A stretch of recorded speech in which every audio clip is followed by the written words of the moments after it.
Dans le cadre des rencontres photographiques du 10e, l'Union des photographes professionnels est allée découvrir les photographes exposés cette année à travers des podcasts.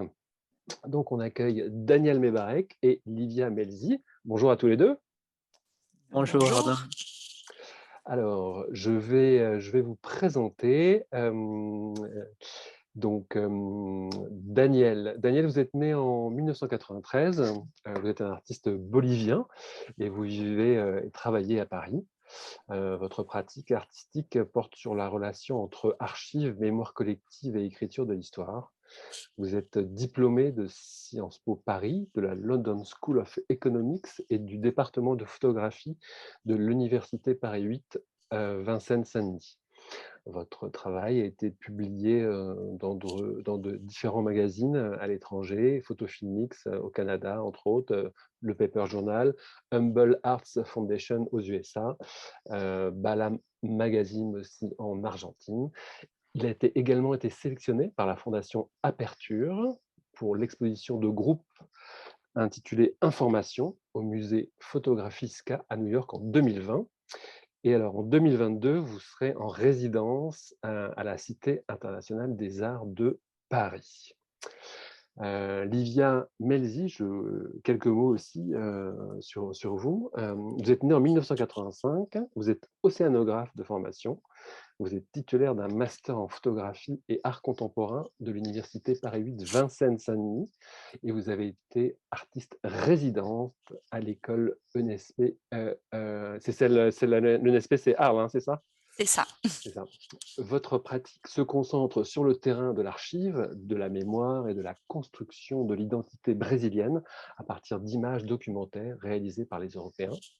De Sao Paulo à Arles, en passant par Paris, vous cherchez à interroger, par le moyen de la photographie, les mécanismes de domination à l'œuvre dans la production, la conservation et la circulation des images. En 2021, vous avez exposé votre travail au Salon de Montrouge et à Funarte, à Brasilia.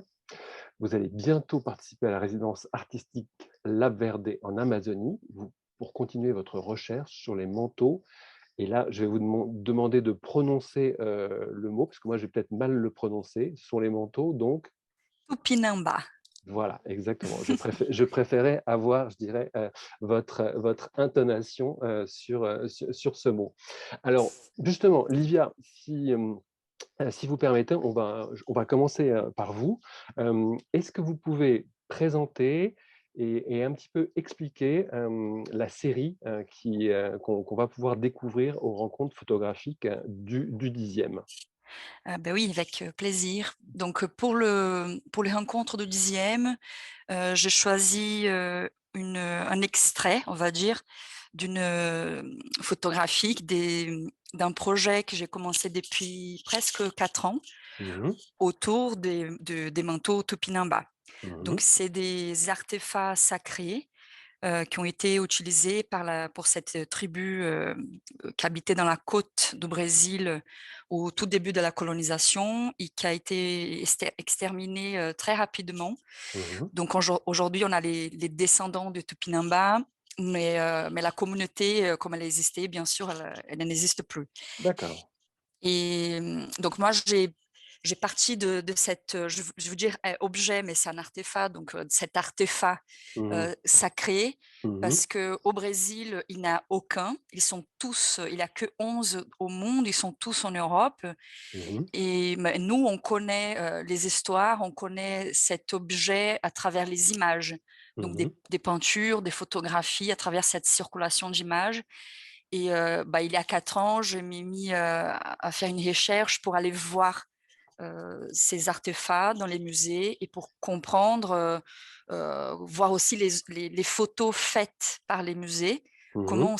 comment cet artefact il était aussi photographié, comment la photographie elle a accompagné, comment cet objet il a accompagné l'évolution de la photographie aussi, pour mettre en question cette fiction construite par la photographie autour de ces peuples et autour de l'identité brésilienne finalement. Parce que les Tupinambas sont vraiment dans le cœur de toutes les premières récits sur le Brésil. D'accord, ok, très bien. Parfait, parfait. Alors justement, Daniel, à votre tour, est-ce que, vous pouvez, présenter vous aussi la série qu'on va pouvoir découvrir, au jardin Villemin à Paris? Bien sûr, merci pour, cette invitation Arnaud. Je vous en Donc, prie. ce travail que je présente aux rencontres du 10e, il s'agit d'un projet que j'ai commencé à peu près il y a 2 ans, qui le point de départ, c'est la crise post-électorale qu'il y a eu en Bolivie en Mmh octobre mh. de 2019 Mmh. et pendant ce moment-là que je regardais les événements qui se déroulaient dans mon pays, il y avait beaucoup d'incertitudes et j'ai décidé de me replonger dans des archives, de ma famille, Mmh. c'est-à-dire des photos de mon album de famille, mais aussi des documents comme des tracts politiques et des pamphlets et pendant cette, période d'incertitude, je me replonge un petit peu sur l'histoire notamment de mon oncle qui était militant, qui était syndicaliste dans les années 1980 en Bolivie Mmh. et aussi l'histoire de mon grand-père qui il était membre d'un parti socialiste, dans les années 60 et 70 et malheureusement il, décède, il est tué dans le contexte de la première dictature en Bolivie au début des années 1970. Mmh. Donc je regarde, ces objets qui tous les 2 ont laissé, des photos, des tracts politiques pour essayer de, faire sens sur ce qui se passe, dans le moment actuel en Bolivie, Mmh. en octobre 2019.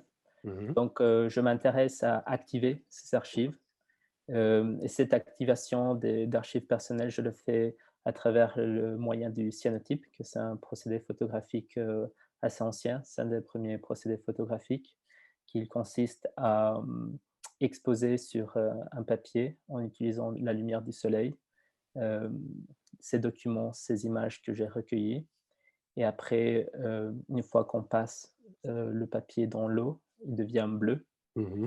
et donc je m'intéresse à utiliser cette, lumière du soleil comme une métaphore pour éclaircir, le passé de ma famille et donc c'est aussi une façon de presque comme un rituel de Mmh.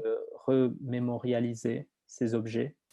Je suis assez intéressé par la matérialité de ces objets.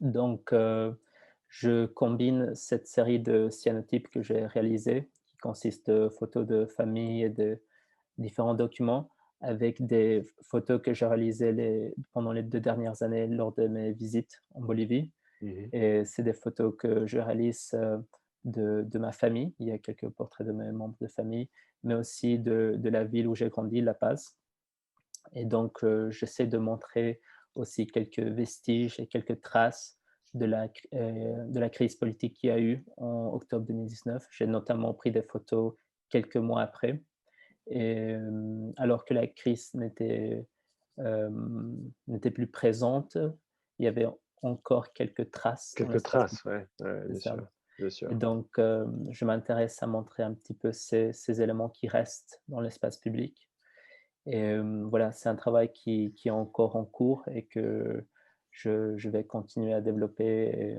notamment dans un voyage que je vais réaliser en Bolivie, le prochain mois. Très bien, on va sur les activités futures, on va y revenir, à la fin du podcast, si vous le voulez Très bien. bien, bien sûr. Je me disais, question un peu à tous les 2, vous avez en commun donc ce travail, à partir de l'archive, hein, donc qu'elle soit familiale, personnelle évidemment ou communautaire. Heu, Quelle est la part de distance ou pas, que vous avez entretenue avec les archives avec lesquelles vous avez, travaillé? Il y a? Waouh! Waouh, ça commence bien. Et Bon, je pense déjà le sujet, archives, ouais, Daniel et moi, nous sommes, on a étudié à Paris 8, on a eu le même, directeur, je pense que je peux dire ça, Daniel, non? Bien sûr, bien sûr. On a eu le même directeur de pratique mmh et mh, de mmh. théorie aussi. Donc, Ouais. par même temps, Daniel il est arrivé un peu après moi, mais j'imagine vraiment toute la construction de sa recherche, comment ça passait à Paris 8. Donc pour moi, regarder les archives, c'était un peu, ça commençait d'une façon assez, je sais pas le mot que je peux utiliser. Ben, moi, j'étais plus intéressée de voir les manteaux Tupinamba Mmh. et de documenter cet état des lieux, Mmh. comment ils sont aujourd'hui. Mais très rapidement, j'ai commencé à me poser des questions par rapport à la documentation institutionnelle de ces objets. Mmh. Et là, j'ai réalisé en regardant à Bâle ou à Paris, ou même au Danemark, il y a vraiment une petite histoire de la photographie possible à raconter. Mmh. Malheureusement, on n'a pas de cyanotype, c'est dommage. Mmh. Mmh. Ouais. Il n'était pas documenté en cyanotype, mais il y a vraiment plusieurs techniques différentes. Et après, si on peut parler de distance, Bien sûr, ouais, ouais, ouais. Allez-y, allez-y. Vraiment, voilà, si pour parler de distance, moi, je suis pas indigène, je suis une femme blanche ouais. et je pense que la distance, elle commence, par là. Ouais, ouais, ouais, Et intéressant. moi, j'ai ce passé scientifique, donc mes images, elles sont assez froides aussi. Et peut-être c'est une façon de renforcer la façon que les artefacts sont traités en Mmh mh. Europe, comment ils Mmh. sont décontextualisés dans les musées, comment les archives finalement, ils sont isolés dans les archives, ces images. Et le geste que j'essaye de faire peut-être pour m'approcher un peu, c'est de construire un petit lien qui est collectif avec les descendants de Tupinamba au Brésil. D'accord.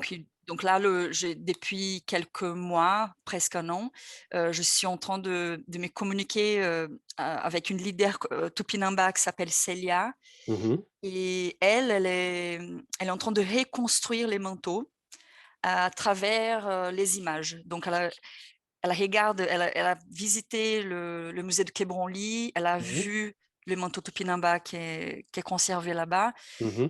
mais aussi je l'ai envoyé, j'ai ces mouvements de l'envoyer toutes les images que je trouve et que j'ai produit aussi.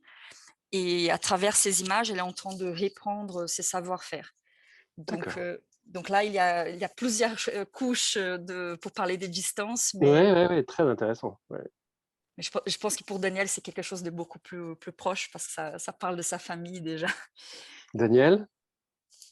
Effectivement, c'est un petit peu, la distinction entre archives, personnelles et archives institutionnelles.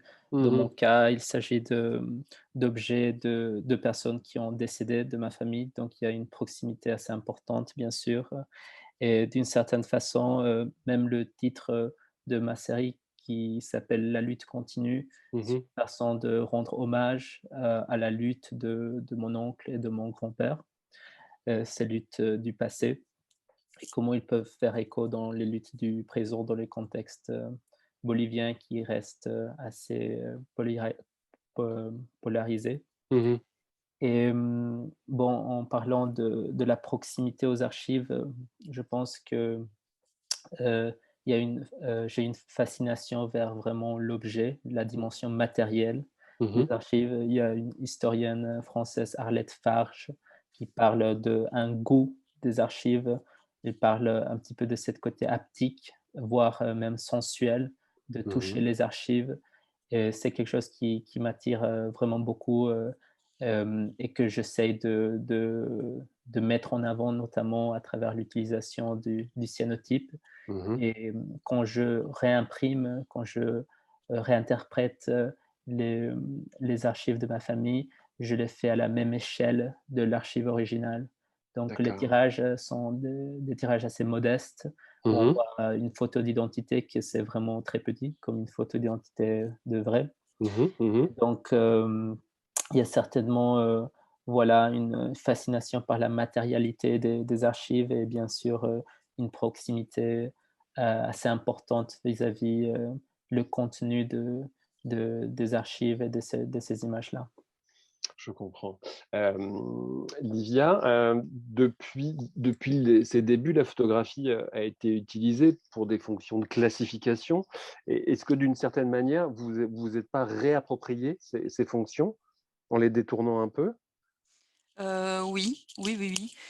Je pense que c'est ça qui m'intéresse aussi, dans la photographie, peut-être, parce que voilà, c'est une machine finalement Mmh. et je pense qu'il y a, oui, il y a on peut dire qu'il y a une construction d'un nouveau archive, oui.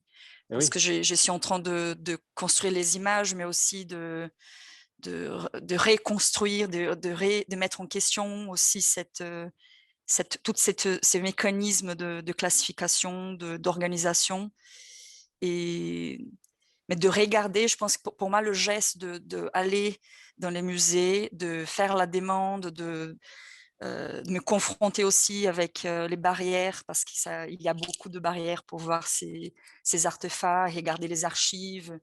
Je pense que le fait de le mettre un peu de lumière, comme le travail de Daniel, il y a mmh, le geste de mettre en lumière toutes ces images ou ces mmh. objets. Je pense que c'est déjà une façon de faire des nouveaux archives aussi. Bien sûr, ouais, ouais, bien sûr. Daniel aussi, hein, d'une certaine manière, de votre côté, vous vous réappropriez aussi, votre propre histoire, votre histoire, familiale, non? Tout à fait.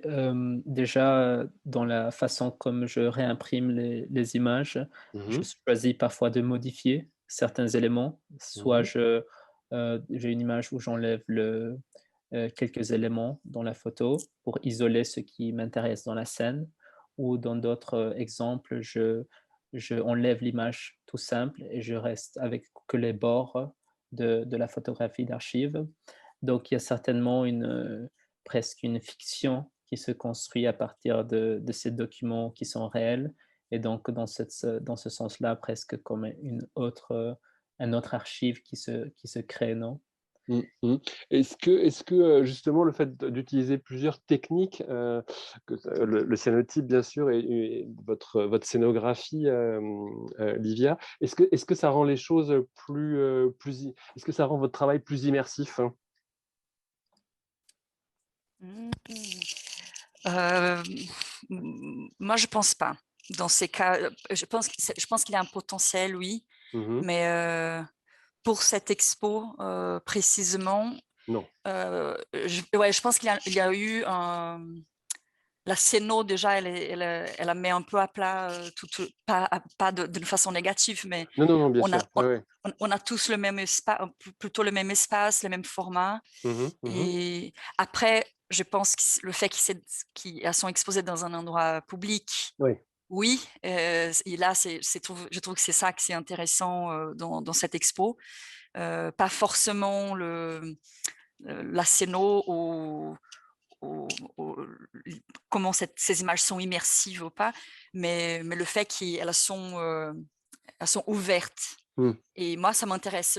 J'espère, je sais pas, mais en regardant mes panneaux, je me demande est-ce que les gens vont taguer? Est-ce que moi, j'aimerais bien voir ça aussi. D'accord, ouais, Comment ces images vont survivre survivre, ouais. à à cette exposition.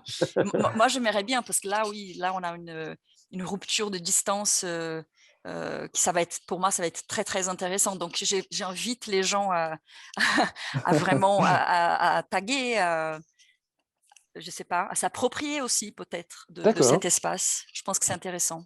intéressant. Daniel, là-dessus? Hem, bon, je pense que, quelque chose en termes de la scénographie, de la présentation de ses œuvres dans l'espace public, c'est que, le premier instinct, le premier réflexion, c'était de peut-être, faire des images grandes pour qu'ils puissent Ouais. être vus de loin. Mmh Mais mh. en fait, je voulais faire le contraire et j'ai gardé la taille des cyanotypes à l'échelle, de mes tirages A4. Donc les photos dans les cyanotypes sont très petites parce Mmh. que je voulais justement, essayer de créer une certaine intimité malgré le contexte, d'un parc et d'un espace public, Mmh mh. et Mmh. une intimité qui, créé parce qu'il demande aux personnes qui regardent les images de s'approcher beaucoup et pour pouvoir voir les détails de chaque cyanotype. Et donc, dans ce sens-là, il y a peut-être un côté immersif. Immersif, ouais. Après, il y a un côté aussi de vulnérabilité dans un certain sens parce que je montre des photos de mon album de famille et des photos de ma famille dans l'espace public. Et on Mmh. a parlé avec Livia, avant sur, taguer en dessous des photos et c'est intéressant, c'est une certaine façon de s'approprier, mais aussi c'est certes, peut-être, heu assez difficile de voir des tags, en dessous du visage de ma grand-mère Je ou, com parmi des des photos de famille, mais on verra qu'est-ce qui se passe. Ça pourrait être aussi intéressant. Je sais D'accord, pas encore, OK. comment je vais réagir. Je rebondis, là-dessus, je cite, Roland Barthes dans La chambre claire, il écrit, «Comme spectateur, je ne m'intéressais à la photographie que par sentiment. Je voulais l'approfondir, non comme une question, mais comme une blessure». Et justement, quel sentiment vous laisse votre travail, dans cette construction, je dirais, identitaire? Quel sentiment profond? Qu'est-ce que ça a chamboulé, si vous pouvez nous le dire, bien sûr, ce sont des choses assez intimes, mais, Daniel, vous êtes allé chercher des choses, j'imagine, assez loin. Qu'est-ce que ça a, qu'est-ce qui est survenu? Qu'est-ce qui est apparu? Quels sentiments vous ont assailli? Mmh. Tu veux commencer, Daniel? Ou tu veux que je commence? Sylvia, si Vas-y Livia, Non, vas-y je Livia. pense que c'est plus simple pour moi parce que je pense que je parle pas de ma famille, donc ça, tout à fait. c'est quelque chose plus large peut-être. Allez-y. Hem, Bah, ce projet, il a gagné un sens complètement différent pour moi au moment que j'ai connu Célia et qu'elle, elle a commencé à demander des images. Je commence à envoyer et elle commence à m'envoyer les images de sa production au Brésil. Mmh. Heu et on vit un moment, politique. Moi, je suis isolée, je suis en Europe depuis presque 10 ans. Donc je ne suis pas en train de vivre vraiment, mais on vit un moment politique au Brésil assez dur et surtout pour les peuples indigènes. Mmh mh. C'est très, très compliqué et bon, je peux pas ne pas parler. On a perdu, hier, peut-être le plus grand, un des plus grands artistes, indigènes, brésiliens, Mmh. Jaïder, et qui est mort à 40 ans, 41 ans, très, très jeune. Et donc pour moi, il a tout un ces projets, il a touché un endroit, et la photographie, elle a touché un endroit politique tellement fort et inattendu pour moi que tous les statuts d'être photographe, mon geste, il a complètement, changé dans ma D'accord, tête. d'accord. Et de savoir qui moi ici en Europe, je peux, faire ces rôles de médiatrice, de pont, de faire Mmh mh. vraiment le pont entre ces peuples, qui est loin, mais qui fait partie aussi de mon identité, de l'histoire de ma famille, de l'histoire de mon pays. Donc pour moi, c'était vraiment, c'était très, très grand. C'est ça qui m'a, je pense que c'est ces moments de rencontre qui a vraiment changé, pas seulement le projet, mais toute ma façon de regarder le geste photographique. Cette possibilité de construire et de faire des alliances, avec d'autres personnes que je connais pas et qui sont dans d'autres, questions. Voilà, c'était un peu ça. Est-ce que le travail de Claudia, Andoujar, par exemple, sur la lutte avec, son Yanomami. travail, les Yanomami, est-ce que c'est quelque chose, un travail à la fois évidemment photographique et aussi de grande militante? Est-ce que c'est quelque chose dans lequel vous vous reconnaissez, par exemple? Ouais, au début, j'ai eu un peu mal pour comprendre. J'avais un peu de préjugés, si on dit ça en français, Mmh mh. Mmh mh. avec, Mmh mh. Claudia, peut-être parce que, on voit beaucoup ces images au Mmh. Brésil. Mmh mh. Et moi, j'avais pas la maturité peut-être pour reconnaître la puissance de son geste. Mmh mh. Mmh. Plus que ces images, je pense qu'il a c'est ça, elle a des puissances dans le geste qui sont, qui c'est une vie. Mmh. C'est toute sa vie Tout à fait. dédiée à regarder ces peuples. Mmh. Mais elle, voilà, c'est une femme blanche comme moi, européenne, qui est un peu, si je me permets, elle est un peu plus loin, Ouais. mais au même temps, je pense elle a vécu, elle a, je pense que le génocide, on a ces mots en français, oui. Oui, oui, oui, tout à fait, tout à Bah, fait. le Ouais, ouais. génocide qu'elle a vécu dans sa famille avec la Deuxième Guerre, je pense elle reconnaît ça Mmh. dans les peuples Yanomami, Mmh. et je pense que l'alliance, elle est là aussi. Et aujourd'hui,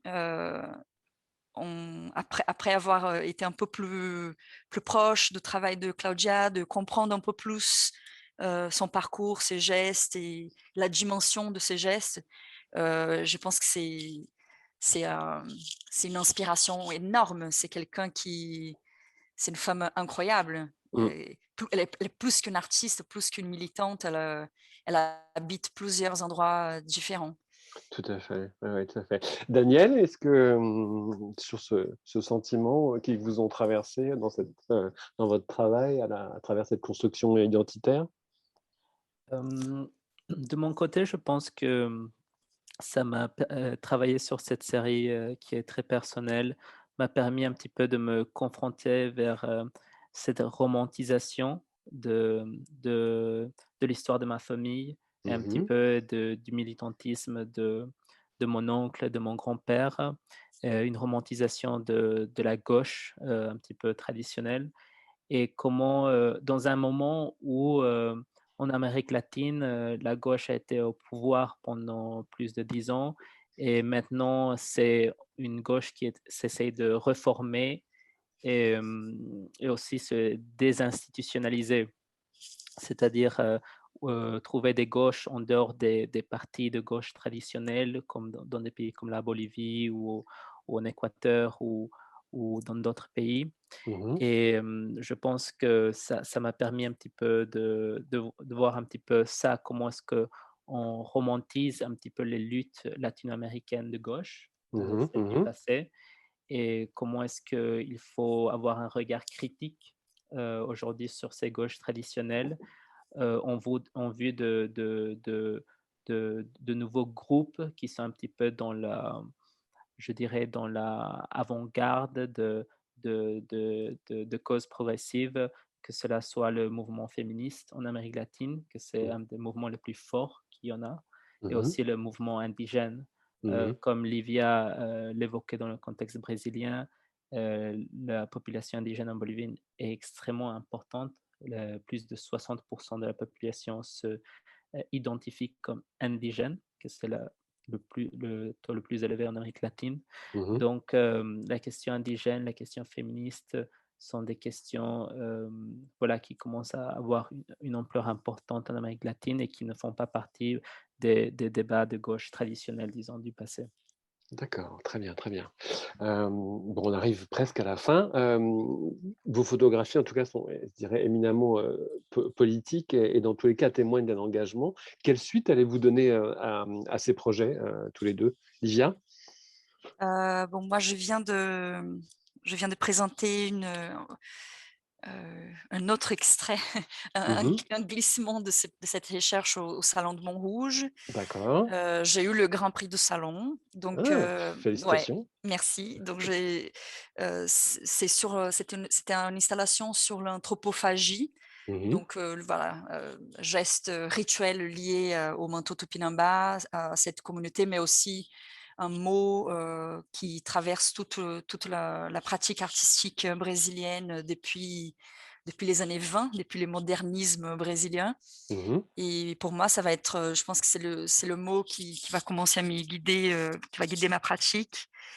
Et bon, donc j'ai quelques expos après, mais l'idée, c'est de continuer à regarder ces projets et à comprendre toutes les possibilités de discours et des possibilités plastiques aussi que j'ai pu explorer Mmh. avec tout ce que j'ai déjà fait, toute Mmh. la matière que j'ai déjà fait. Et voilà, je pense que Très c'est ça. très bien. Daniel? De mon côté, c'est aussi un travail qui est en cours, donc je compte voyager en Bolivie, au début de décembre pendant 2 mois. Ça va être la première fois que je vais aller en Bolivie pendant si longtemps depuis plusieurs années et D'accord. donc je compte pouvoir continuer de travailler, sur, cette série photographique et faire encore des recherches sur les archives de ma famille, profiter que je suis là et peut-être, créer des nouveaux chapitres, qui ont un petit peu plus en dehors de photographier ma famille, mais peut-être d'autres personnages de la ville où j'ai grandi, La Paz. Mmh. C'est quelque chose que j'aimerais bien explorer et sinon, je continuerai à exposer. J'ai une exposition l'année prochaine sur ce projet-là et espérer, arriver à un point où je pourrais transformer ce travaux dans un livre. Voilà. Très bien. Daniel, Livia, merci à tous les 2. On retrouve vos expositions au jardin Villemin, hein, donc c'est 110 quai, de Valmy, Paris 10e, hein. Les dates, c'est du 4 novembre au 1er décembre. Alors, plus d'infos évidemment sur rencontre avec un S, photo Paris tout attaché 10.fr, sur mairie10.paris.fr et sur upp.photo évidemment. Merci beaucoup, à bientôt. Merci. Merci beaucoup.